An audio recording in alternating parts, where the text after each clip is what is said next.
Some things buried in the dark are not meant to be found, but curiosity is a light that never learns when to die. The first time anyone talked about the hollow, it was just a rumor between bored locals and tired miners. Old stories travel fast in small towns, and Grayridge was smaller than most. One road, one diner, and the old quarry that had shut down years ago. No one really knew why. Some said the rock was too unstable. Others said they hit something that wasn't just stone. Mara didn't believe in any of it. She was a geology student finishing her degree with field research in rural Kentucky. Her professor had chosen this place for undisturbed strata and excellent sedimentary exposure. The truth was simpler. It was cheap, empty and forgotten. She came with 3 others: Eli, her quiet assistant; Rosa, who documented everything with a camera; and Dwayne, a local guide who knew the quarry from his teenage years. He was the only one who seemed nervous to be there.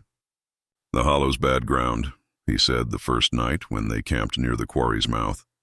"It hums sometimes. When the air's still enough, you can feel it under your boots." They laughed it off, though Eli's smile didn't reach his eyes.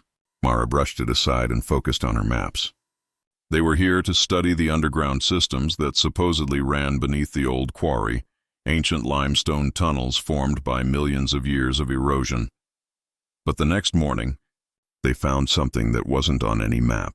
Just below a ridge, hidden by thick vines and wet earth, was a circular hole, narrow but unnaturally smooth, like it had been bored by a machine or something else.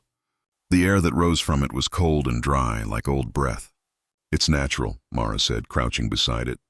"Doesn't smell natural," Dwayne muttered. "Caves don't smell," she said. "They just exist." Still, when she dropped a stone into the hole, the sound took far too long to return. That night, the wind picked up. Their tent ropes quivered. Rosa swore she heard whispering coming from the quarry, like a low vibration, a hum. Dwayne refused to sleep near the ridge. By the 3rd day, curiosity won. They decided to descend. Eli set up the ropes and carabiners. Rosa filmed everything, though her voice was shaky. The circular opening was barely wide enough for one person to fit. The smell of dust and minerals clung to their clothes. The deeper they went, the quieter it became. No wind, no insects, just the slow echo of breath and rope creak.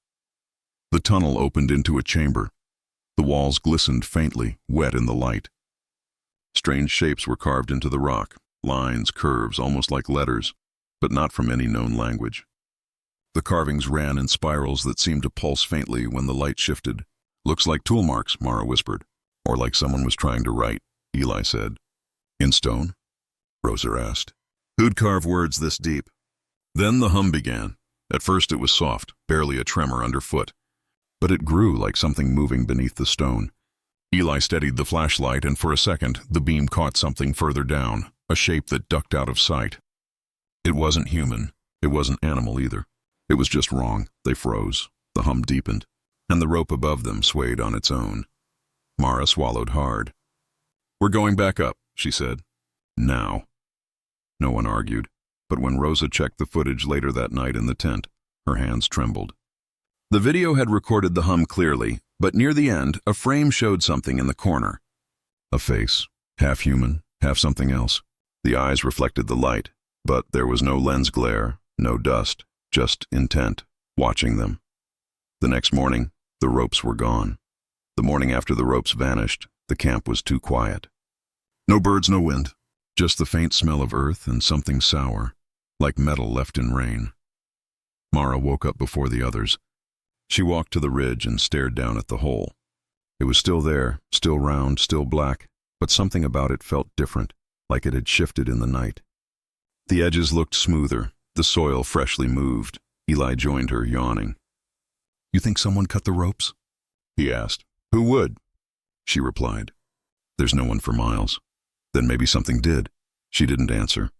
She didn't want to admit that she'd been hearing things too, soft noises like breathing, near her tent in the dark. She'd told herself it was wind, or small animals, or dreams. But the longer she stayed in Grayridge, the more she felt the earth listening. They decided to hike back to the truck. Maybe the air, or sleep, or something underground had messed with their minds. But when they reached the path, it wasn't there. It should have been, a clear dirt trail that led downhill toward the road. They had walked it a dozen times, but now it was gone. In its place was uneven ground, the grass pressed down like something heavy had rolled through in the night. Dwayne cursed under his breath. "This ain't right," he said. "You can't just lose a path." "Maybe fog covered our marks," Mara said, trying to sound steady. "Fog doesn't move trees," Rosa whispered. They argued for hours, but no one wanted to say what they were really thinking, that maybe they weren't alone, or maybe the land itself had shifted. When the sun dipped low, they heard it again. That hum. It came from the quarry, low and rhythmic like a heart too deep to find. The air trembled. The ground vibrated faintly, like a soft drumbeat beneath their boots. Eli crouched, pressing his palm to the dirt. "It's coming from below us," he said. "From the tunnels," Mara whispered. "Something's moving down there." They went back to camp before dark, but their camp wasn't the same. Rosa's camera tripod was gone. One of the tents had been unzipped and flattened, and the firewood was arranged in a strange pattern, a perfect spiral of stones and ash. "That's not wind," Rosa said, her voice shaking. "Someone's been here. Or something," Dwayne muttered. They lit a fire and stayed close, listening. The hum faded as the night deepened, but every so often they'd hear another sound. Footsteps, soft but wrong, like someone walking barefoot on wet stone. At some point, Mara dozed off near the fire. She woke to whispering. It sounded like Eli. "Mara, wake up. Come see." His voice was just outside the tent. But when she looked, Eli was asleep, his back turned, breathing slow. The whisper came again. "Closer this time. Mara, it's open. Come see." She held her breath. The fire had dimmed to embers. The woods around them were shadows and silence. She didn't move, then the whisper changed. It was still Eli's voice, but it cracked mid-word like it forgot how to speak. Come see." She grabbed her flashlight and shone it toward the sound. The beam caught movement near the ridge. A figure crouched by the hole. For a split second, she thought it was Eli. Same jacket. Same build, but when it turned its head, the light showed a face that was stretched. Too long, too pale. The eyes glossy and empty like wet glass. It smiled, slow and wrong. Mara screamed. Eli woke. Dwayne grabbed his knife. Rosa tripped over the tent cords. But when they reached the ridge, the thing was gone. Only footprints remained, bare, deep, leading into the hole. They didn't sleep again that night. By morning, the air had changed. It felt heavier, like something beneath the ground had shifted closer. Rosa packed the remaining food and said she was leaving, map or no map. Dwayne agreed. But Mara couldn't. The scientist in her still wanted answers. "If something's down there," she said, "we need proof. We have to know what it is." "You're crazy," Dwayne said. "Maybe," she whispered. "But crazy's how discoveries are made."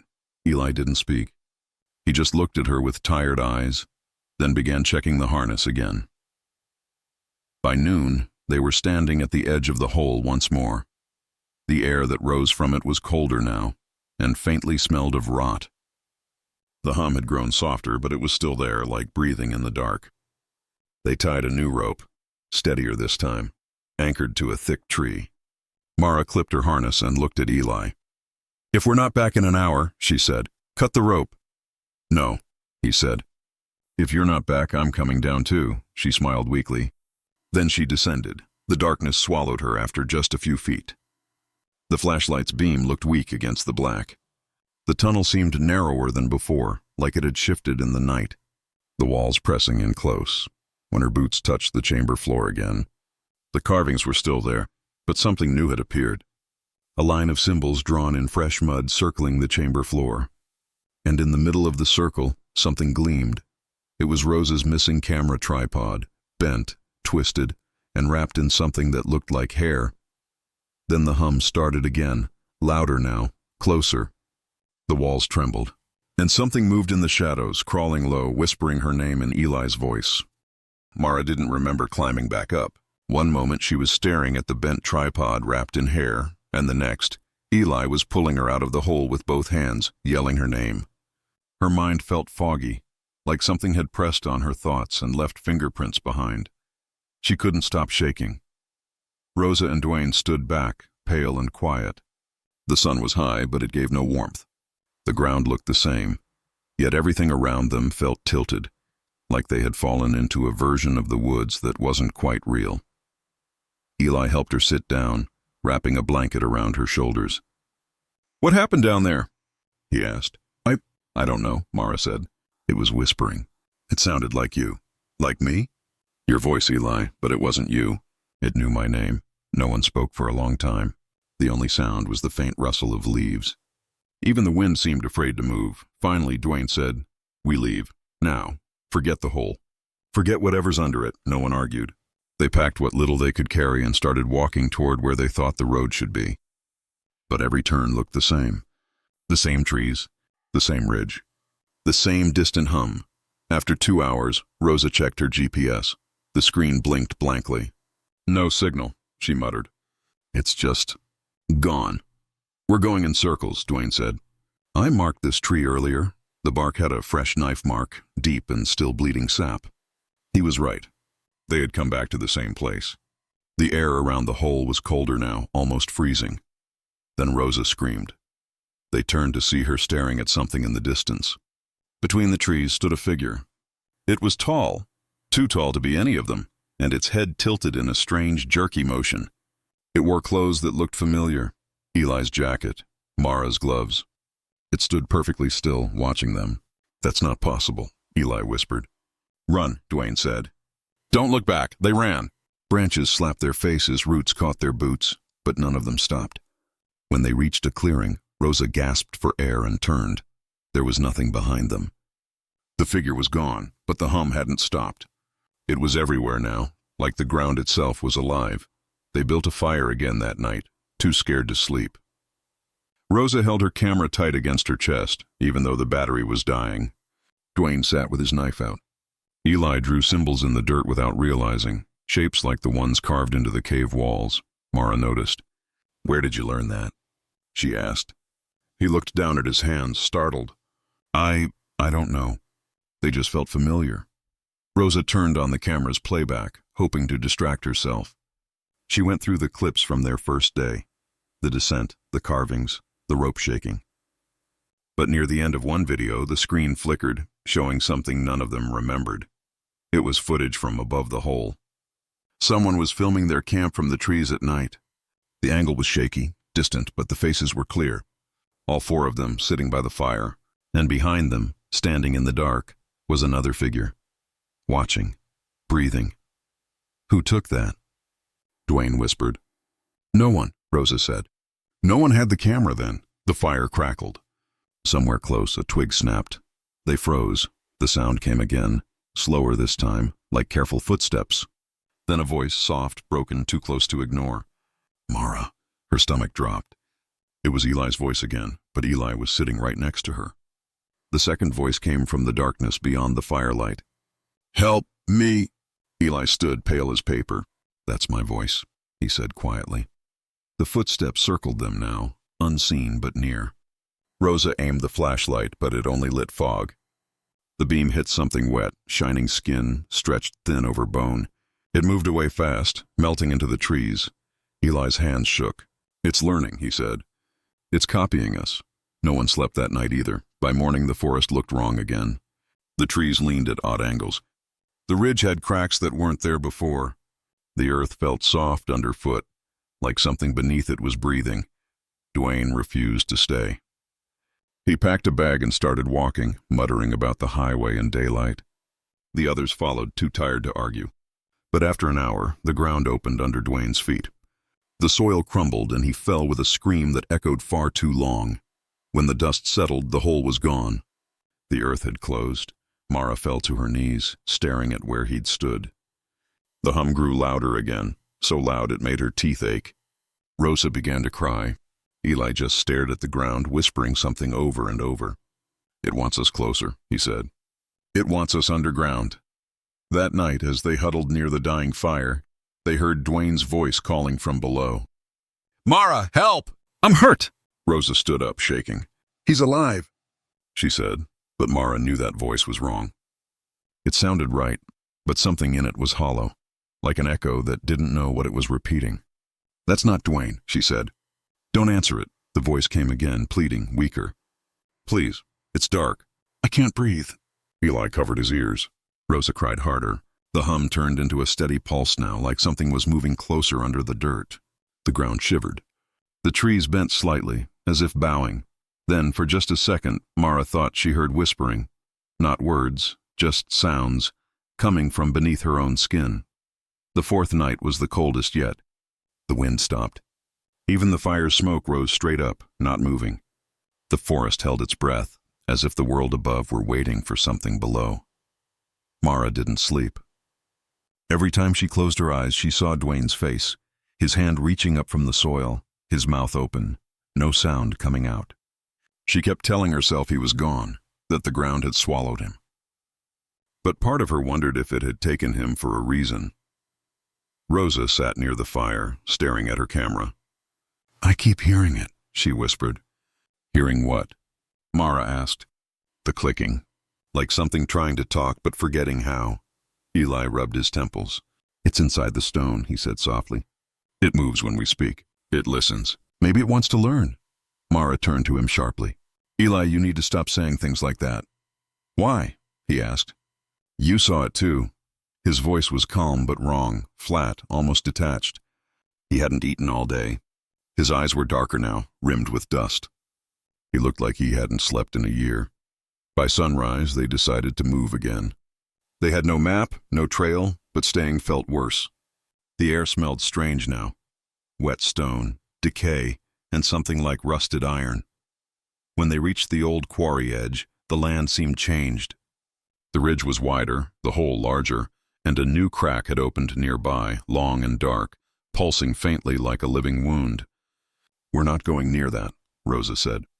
We have to, Mara replied. It wasn't here before. It could lead out. Eli stepped forward first. The crack breathed, exhaling a cold mist. Inside, faint shapes moved against the rock, shadows shifting like they had weight. The hum grew again, this time layered, like 1,000 voices humming the same low note. They entered. The air turned thick. The walls of the passage glistened as if sweating. Every sound echoed forever. The light from their flashlights seemed weaker the deeper they went, until it only lit their faces and the damp stone a few feet ahead. Then Rosa stopped. Do you hear that? She whispered. They listened. It was footsteps, soft, slow behind them. When Mara turned, the tunnel was empty. Then a voice said, Wait for me. It was Dwayne's voice. Rosa ran toward the sound before Mara could stop her. Dwayne, I'm here! Her flashlight swung wildly, hitting the walls, revealing pale shapes pressed into the stone. Faces, dozens of them, stretched and smooth. Mouths open in silent screams. Mara pulled Rosa back, but it was too late. Something moved between the walls, thick and fast. A pale arm reached out, almost human, almost not. Its fingers brushed Rosa's sleeve, leaving a smear of dark, wet earth. They ran until the tunnel split in two. The hum grew louder, closer, echoing from both directions. They didn't know which way was out, so they chose the one that smelled less like rot. The path opened into another chamber. It was wide, domed, filled with stalactites that looked sharp enough to cut skin. In the center of the chamber stood something new, an arch of stone carved with the same spiral symbols, glowing faintly from within. Eli walked toward it, whispering to himself. It's alive. It remembers. Mara grabbed his arm. Stop. You don't know what it is. He smiled weakly. I think it's trying to become us. Before she could speak, a noise filled the chamber, a dragging, wet shuffle, like something pulling itself across the floor. Out of the dark came a figure. It walked on two legs, but its movements were wrong, unbalanced. It looked human from a distance, but up close its skin was too thin, its mouth too wide, and its eyes too new, as if they'd been made recently. And its face looked like Mara's, Rosa screamed. The thing tilted its head, mimicking the sound perfectly, then took a step forward. Don't move, Mara whispered, but Rosa panicked and ran. The creature turned and followed faster than anything human. The sound of her scream bounced off the stone and kept echoing, even after the real voice stopped. When the echo faded, there was silence again. Just Mara and Eli. He stared into the dark where Rosa had vanished. It'll wear her next, he said quietly. Shut up, Mara hissed. We're getting out. Both of us. But as she spoke, she noticed something on his face, a faint mark near his temple like a small moving ripple under the skin. The hum rose again, so deep it hurt to breathe. Mara looked at the stone arch. The glow inside it pulsed like a heartbeat. She stepped back. "We shouldn't be here," Eli smiled. "Maybe we always were." The floor cracked open beneath. The fall was short but hard. Mara hit damp stone and rolled until the rope on her pack stopped her. Her flashlight cracked but still glowed, weak and yellow. Dust filled the air. When she sat up, her ears rang like she'd been underwater. "Eli," she called.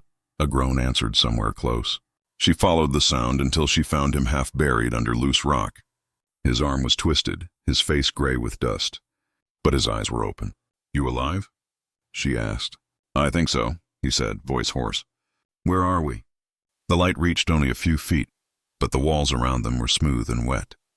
Water dripped from somewhere above, echoing. The smell was stronger now. Earth, metal, something like blood left too long in air. They stood slowly. The passage stretched ahead, tall enough to walk. Behind them was only a wall of rock, no way back. "We go forward," Mara said. "What if it's waiting?" "Then we keep moving anyway." They walked in silence for what felt like hours. The tunnel wound deeper, turning from stone to something softer, almost clay. Strange marks lined the walls, like the inside of ribs pressed through from behind. At one point, Eli stopped to drink from his flask. The water shimmered oddly in the flashlight beam. For a second, Mara thought she saw shapes moving inside it, small and quick, like insects under glass. "Don't drink too much," she said quietly. "Why?" "Just don't." Further in, the hum returned. It was slow, deep, like the ground itself breathing through cracks. The floor felt warm now, pulsing gently under their boots. Then they saw light ahead. It wasn't daylight. It was a dull red glow, flickering through an opening like fire behind smoke. When they stepped closer, the tunnel widened into a chamber unlike the others. The floor was covered in mud and bones. In the middle stood a pool, not of water, but of thick, shining black liquid that moved like it was alive. Something hung above it. A human shape, half-formed, slowly twisting from a web of roots that came down from the ceiling. Skin pale, face blank, mouth open, Mara froze. "Is that Rosa?" Eli stepped closer, squinting. The face was smooth, too smooth, like the thing was trying to remember what a person looked like. The skin rippled, and suddenly the face changed. It became Rosa, then Dwayne. Then Eli. Mara stumbled back. "It's learning us," she whispered. "Maybe it always knew," Eli said, voice dull. He stepped to the edge of the pool, staring into the moving black. His reflection wavered, then smiled back at him before he did. He didn't seem to notice. "Eli," Mara grabbed his arm. "We have to go." He turned to her slowly. For a heartbeat, she saw something inside his eyes. Dark lines, tiny movements under the whites. "Like roots growing. It's not hurting us," he said softly. "It's showing us where we came from." "You're not making sense." "Listen." The hum grew louder until it wasn't a sound, but a feeling pressing through their bones. The walls shivered. The faces carved into the stone opened their mouths as if breathing together. From the pool came a whisper, dozens of voices blending into one. "Stay." Mara yanked Eli back, but he resisted. The ground trembled. The black liquid rose slightly, forming small peaks that reached toward him like hands. "Eli!" she screamed. He looked at her and smiled, not his smile. His features shifted just a little, like something beneath his skin was moving into place. "You don't have to run anymore," he said. "It wants to keep us." She shoved him hard and ran. The tunnel ahead narrowed, twisting sharply. Behind her, she heard the splash as something huge rose from the pool and Eli's voice calling her name, but lower, stretched, wrong. The light faded as she ran. The hum followed, echoing through every step, through every breath. When she finally stopped, the tunnel ended at a stone wall covered in spirals. In the center, a narrow crack leaked faint white light, daylight maybe. She pressed her fingers into it. The rock moved. Warm air rushed in. Then behind her, she heard Eli again. "Mara." But this time, the voice came from two places, one far away, one right behind her ear. Mara didn't turn. If she looked back, she knew what she'd see, and she didn't have any strength left to see it. The crack in the stone leaked that thin white glow. It looked like morning. Maybe it was. Maybe it wasn't. She pushed both hands into the gap and pulled. The rock tore open with a low groan, as if the mountain hated letting go. Cold air burst through, sharp enough to make her eyes water. She crawled out into the light. It wasn't sunlight. The sky above the ridge was pale and dull, the color of bone underwater. No wind moved. No birds cried. The trees stood still, covered in a fine gray dust. The world smelled old, like the inside of a tomb. Mara dropped to her knees, breathing hard. The hum was gone, but in her ears there was a faint ringing, steady and high, like the leftover echo of something too big to stop all at once. She turned toward the quarry. The hole was wider now, so wide it had eaten half the hill. From its center rose a thin column of fog that twisted up and then spread across the sky, blending with the clouds until she couldn't tell where one ended and the other began. She whispered, "Eli?" A voice answered behind her. "I'm here." It was gentle, calm, almost normal. She didn't move. "Don't be afraid," it said. "It's better now." She stood slowly. Eli stood a few yards away, barefoot, covered in dust. His clothes hung loose. His eyes looked clear, but too still, like glass marbles placed in soft clay. "What happened down there?" she asked. "It opened," he said. "It remembered us." "What does that mean?" "We're part of it now," he smiled. The ground around his feet pulsed, the same rhythm she had felt under the cave floor. "You need to come back," he said. "It's quiet there. You won't be alone." Mara shook her head. "I'm done with dark places." Eli tilted his head. For a heartbeat his face flickered, just slightly, the skin around his mouth stretching thin before snapping back into shape. Then he stepped toward her. The ground shivered again, soft and wet. Mara backed away until she hit the trunk of a tree. Her hand brushed the bark, and it broke apart under her fingers like old paper. Inside was not wood, but the same dark clay she'd seen below. Everything was connected. The hollow wasn't under the earth anymore. It had spread through it. She turned and ran. The forest went on for hours or minutes. Time didn't matter. The air thinned, the sky dimmed, and once she looked over her shoulder, Eli was still following, walking slowly, never hurrying, always the same distance behind. When she finally saw the road, her knees gave out. The old Grayridge sign lay half buried in dust. The town beyond it looked empty, windows open, cars still, everything silent. She walked through the main street calling out, but no one answered. In the diner, the lights flickered. The walls were damp. On one of the tables lay Rose's camera. The screen was cracked, but it turned on.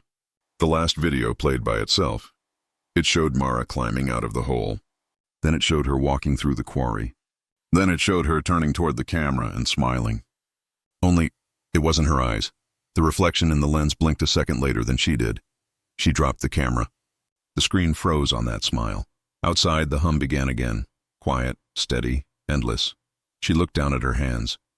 For a moment they seemed normal. Then, under the skin, something shifted. Slow ripples moving from wrist to fingertip, like veins remembering another shape. Mara whispered, "It's still with me." The hum answered softly. The ground under her boots pulsed once, then went still. She stood there until the sky turned darker than stone. When the first light came again, white, flat, and wrong, Mara was gone.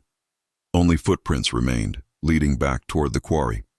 They ended at the edge where the earth looked smooth and new, as if it had just been made, and the hollow was quiet again, waiting.